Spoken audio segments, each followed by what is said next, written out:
Indian easement act గురించి తెలుసుకోండి. మీ ఇల్లు లేదా పొలానికి వెళ్ళాలంటే దారి ఉండాల్సిందే. ప్రాపర్టీ కొనే ముందు అందరూ తప్పనిసరిగా చూసుకునే వాటిలో రోడ్డు లేదా దారి ఉందా? ఉంటే ఎంత వెడల్పులో ఉంది అనేది ఒకటి. ఊర్లలో దారికి సంబంధించి చాలా గొడవలు జరుగుతూ ఉంటాయి. నా స్థలంలో నుంచి వెళ్ళడానికి వీల్లేదు అని గోడలు కూడా కట్టేసిన సంఘటనలు చూస్తూ ఉంటాం. ఇలాంటి పరిస్థితుల్లో కేవలం దారి కోసమే కొంత భూమిని కొనుగోలు చేసేవారు ఉంటారు. ఇలాంటి దారి తిప్పలు ఎన్నాళ్ళు? దారి కోసం ఒకరి దయాదాక్షిణ్యం మీద ఆధారపడాల్సిందేనా అంటే కాదనే సమాధానం వస్తుంది.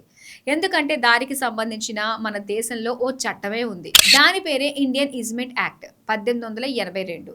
దీని గురించి తెలుసుకుంటే మీకు దారి తిప్పలు ఉండవు. ఇండియన్ ఈజ్మెంట్ చట్టం 1882లోని సెక్షన్ 13 ప్రకారం దారి పొందడం మీ హక్కు.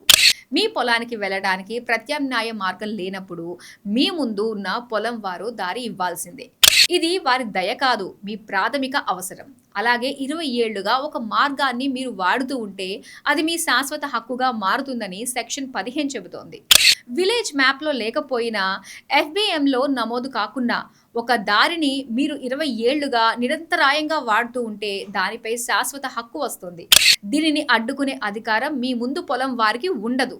ఒక భూమిని సాగు చేసుకోవటానికి లేదా వాడుకోవటానికి మీకు దారి అవసరమైనప్పుడు దానిని అడ్డుకోవటం చట్టరీత్యా నేరమని హీరో వినాయక్ కేసులో సుప్రీంకోర్టు స్పష్టం చేసింది. ముందు పొలం వారు మీ దారిని అడ్డుకోవడానికి ప్రయత్నిస్తే వెంటనే సివిల్ కోర్టును ఆశ్రయించి ఇండియన్ ఈజ్మెంట్ యాక్ట్ 1882 కింద స్టే ఆర్డర్ పొందొచ్చు.